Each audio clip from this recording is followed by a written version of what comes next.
In its analysis of trading activity by all Morneau insiders, Global News has found that the minister's father is the only insider to have significant activity in the days before the finance minister's tax announcement, end quote. It turns out the minister's father sold $1.5 million worth of shares just 4 days before the tax announcement that dropped Morneau share prices. Wow. Is that just a coincidence? Honourable Prime Minister. Again, Mr. Speaker, an easy rule of thumb for Canadians watching the goings-on in this House of Commons is to see whether or not the allegations made inside this House are repeated outside this House. As the Conservative House Leader herself said last night, they don't want to get sued. The fact is, the member opposite said things on Monday that he is very careful not to repeat outside this House, and that is demonstration that this is nothing but a slanderous smear job.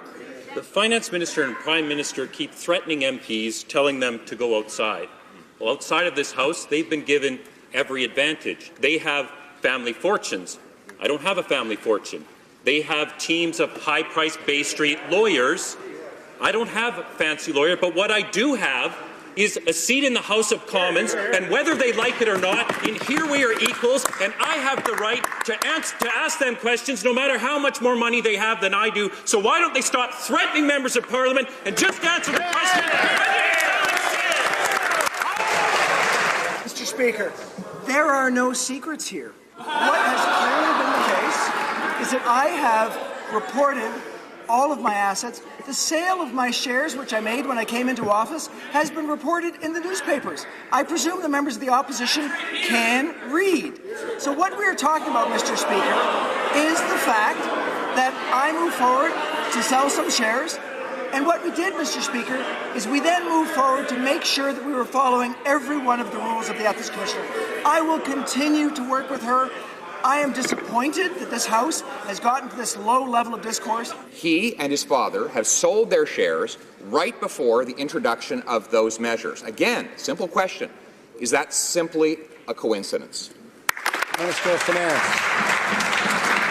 Mr. Speaker, simple answer, one that perhaps a member from Carleton won't understand. I did give direction to sell my shares, but the insinuation that he's making, I believe, is that something that we announced during the trading day somehow moved markets. He might not understand how markets move, but we did. Order. I would ask the Minister of Finance and other members of the House not to suggest that members in this House aren't able to understand things. I think that's inappropriate. I know that there is a lot of heat here. Order. The honourable member for Banff Airdrie will come to order, or he can go outside or be helped outside. Which would he prefer? I ask the Sergeant-at-Arms to remove Mr. Richards.